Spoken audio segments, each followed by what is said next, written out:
Hello my dear students, आशा करछि तमे समस्ते भलर थिबो। आज आमे तुम नवम श्रेणी हाफेली एग्जाम साहित्यर MCQ 50 mark question answer discussion करिबा। 50 रु तुमर केते रहूची कमेंट बॉक्स रा लेखिके जणाओ।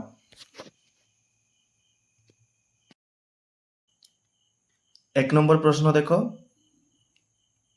भाषा व जातीयता प्रबंधटी प्रथमे केउं पत्रिकारे प्रकाश पाइथिला? समाज, प्रगतिवादी, बोधदायिनी, सत्यवादी। सठिक उत्तर हो ऑप्शन डी सत्यवादी पत्रिकार प्रकाश पाइथिला। 2 नंबर प्रश्न, केउं दिन उत्कलमणि गोपबंधु नेत्र चिरदिन लगी मुद्रित हैला? सठिक उत्तर हो ऑप्शन बी नेत्र उत्सव दिन। 3 नंबर प्रश्न, इंग्राजी भाषा को स्वीकार न करबा जाय युक्तराष्ट्र रे केउं अधिकार मिले नाही? सठिक उत्तर हो ऑप्शन डी प्रजा। 4 नंबर प्रश्न, यातायातर सुविधा हेतु प्रदेश मानकर परस्पर सहित कौन बढ़ुची? सठिक उत्तर हो ऑप्शन बी संपर्क। 5 नंबर प्रश्न, अर्ध शताब्दी ओडिशा और तोहिनी मो स्थान यह कहार आत्मजीवनी अटे? सठिक उत्तर हो ऑप्शन सी गोदावरीश मिश्रंकर आत्मजीवनी अटे। 6 नंबर प्रश्न, 60 पौटी घीओ हेबो ना राधा नाचिबो एकथा लेखक किए कहिथिले? सठिक उत्तर हो ऑप्शन सी शिक्षक माधव मिश्र। 7 नंबर प्रश्न, कवि कलम द्वार केउं द्वार खोलिबा को कहिसंती? सठिक उत्तर हो मुक्तिर द्वार। 8 नंबर प्रश्न, कवि काहाकु निजर एकमात्र भरसा बोली कहिसंती? सठिक उत्तर हो ऑप्शन सी पंकजकु। 9 नंबर प्रश्न, राजा बिना राज्य रे केउं असुविधा सृष्टि हुए? सठिक उत्तर हो ऑप्शन बी अस्थिरता देखा दिए। 10 नंबर प्रश्न, जातीय जीवन प्रतिष्ठित हेले मध्य जाति जाति मध्य केउं विवाद समूले लोप पाइब नाही? सठिक उत्तर हो ऑप्शन ए व्यक्तिगत विवाद।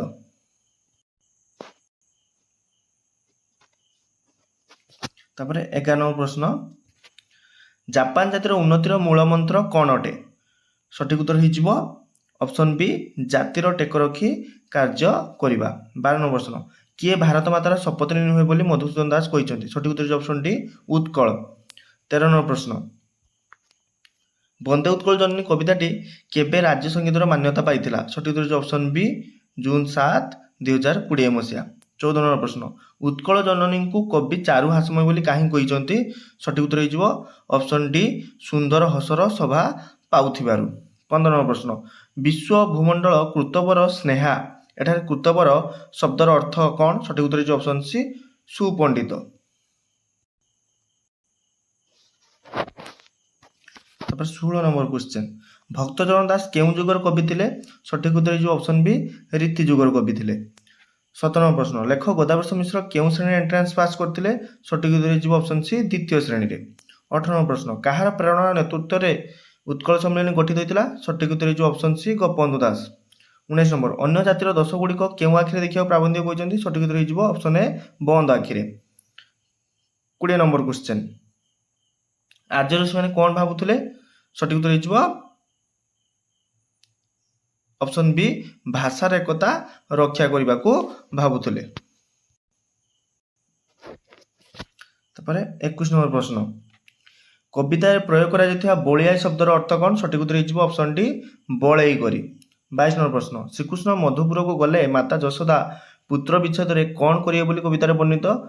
सठिक उत्तर हो ऑप्शन बी गंड जल जीवन हारिबे।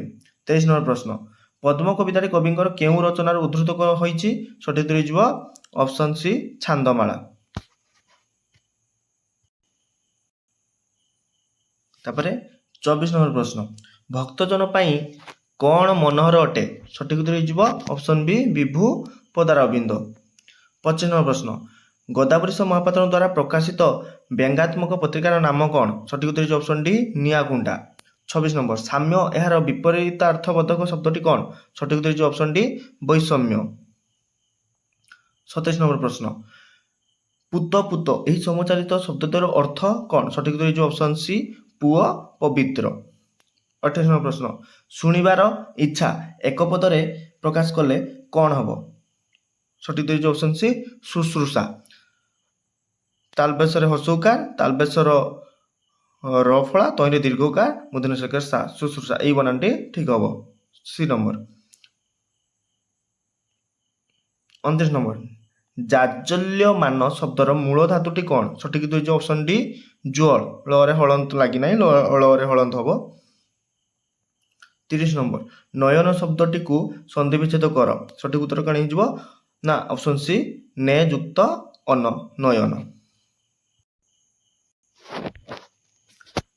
31 ନମ୍ବର ପ୍ରଶ୍ନ। ହୃଦାନନ୍ଦ ଜଣେ ଲୋଭଶୂନ୍ୟ ମଣିଷ। ରେଖାଙ୍କିତ ପଦ ସ୍ଥାନରେ ସମାନାର୍ଥକ ବିସର୍ଗ ସନ୍ଧିଜାତ ପଦଟି ପ୍ରୟୋଗ କରେ। ସଠିକ ଉତ୍ତର ହେଉଛି ଅପସନ ସି ନିର୍ଲୋଭ। 32 ନମ୍ବର। ଦଳବେହେରା ନାଉରୀକୁ କେଉଁଠାକୁ ନେଇଗଲେ? ସଠିକ ଉତ୍ତର ହେଇଯିବ ଅପସନ ଏ ଖୋର୍ଦ୍ଧା କଚେରୀକୁ। 33 ନମ୍ବର। ଗଠନ ସୂତ୍ରରେ ଓଡ଼ିଆ ଶବ୍ଦ ଭଣ୍ଡାରକୁ କେତେ ଭାଗରେ ବିଭକ୍ତ କରାଯାଇଛି? ସଠିକ ଉତ୍ତର ହେଉଛି ଅପସନ ସି 4 ଭାଗରେ। 34 ନମ୍ବର ପ୍ରଶ୍ନ। ନିମ୍ନରେ କେଉଁଟି ତଦ୍ଭବ ଶବ୍ଦ ଅଟେ? ସଠିକ ଉତ୍ତର ହେଇଯିବ ଅପସନ ବି ଭୂଇଁ।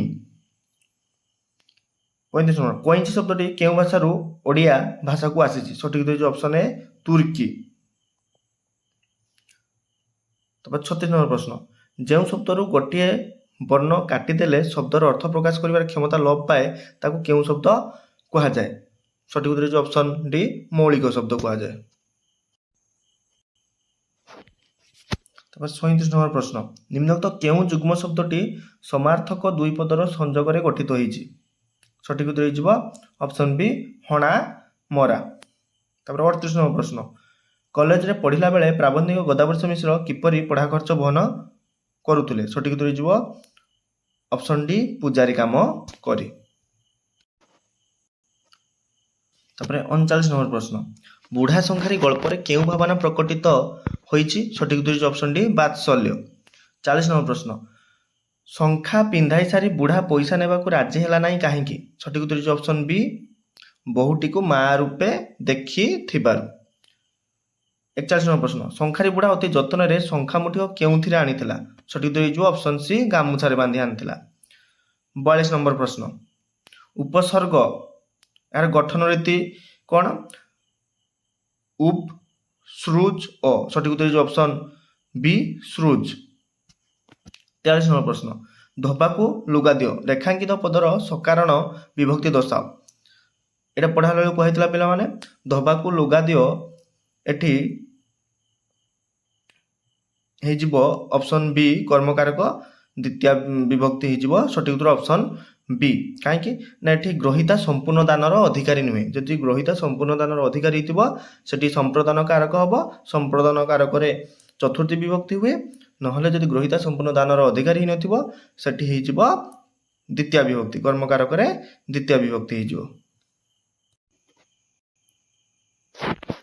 ତାପରେ 44 ନମ୍ବର ପ୍ରଶ୍ନ। ଜେଜେମା ନାତିକୁ ଗପ କହିଲେ ଏହି ବାକ୍ୟରେ ଗପ ଶବ୍ଦଟି କେଉଁ କର୍ମ ଅଟେ? ସଠିକ ଉତ୍ତର ହେଇଯିବ ଅପସନ ସି ମୁଖ୍ୟ କର୍ମ। ନାତିକୁ ଯଦି କେଉଁ କର୍ମ କହିଥାନ୍ତା ସେ ହେଇଥାନ୍ତା ଗୌଣ କର୍ମ। ଯେହେତୁ ସେ କହିଛି ଗପ କେଉଁ କର୍ମ ନା ହେଇଯିବ ମୁଖ୍ୟ କର୍ମ। 45 ନମ୍ବର ପ୍ରଶ୍ନ। ମୁନିଙ୍କ ଅଭିଶାପରେ ଯଦୁବଂଶର ଧ୍ୱଂସ ହେଲା। ରେଖାଙ୍କିତ ପଦର କାରକର ସହିତ ବିଭକ୍ତି ଦର୍ଶାଅ। ସଠିକ ଉତ୍ତର ହେଇଯିବ ଅପସନ ଏ ହେତୁ ଅର୍ଥରେ ତୃତୀୟ ବିଭକ୍ତି। 46 ନମ୍ବର ପ୍ରଶ୍ନ। ସ୍ୱାଧୀନତା ମଣିଷ ଜନ୍ମଗତ ଦାବି ଏହି ଉକ୍ତିଟି କାହାର ଥିଲା? ସଠିକ ଉତ୍ତର ହେଇଯିବ ଅପସନ ଏ ଅରୁଣର ଥିଲା। 47 ନମ୍ବର ପ୍ରଶ୍ନ।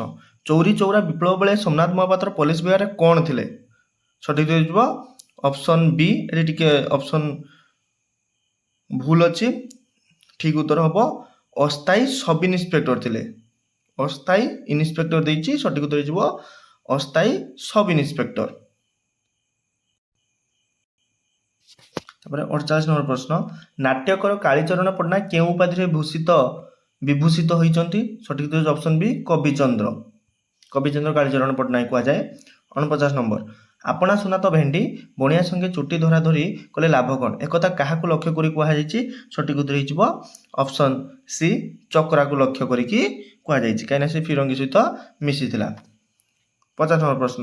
ନାଉରୀ ମାଣେତ୍ରୀ ଯାଉଥିଲା କାହିଁକି? ସଠିକ ଉତ୍ତର ହେଇଯିବ ଅପସନ ସି ଦଳବେହେରା ପାଖକୁ। ଭିଡ଼ିଓଟିକୁ ତୁମ ସାଙ୍ଗମାନଙ୍କ ସହିତ ସେୟାର କର ଆଉ ତାଙ୍କୁ କୁହ ସେମାନେ କେତେ 50ରୁ MCQ ସାହିତ୍ୟରେ ରଖିଲେ କମେଣ୍ଟ ବକ୍ସରେ ଜଣାଇବେ। ଧନ୍ୟବାଦ।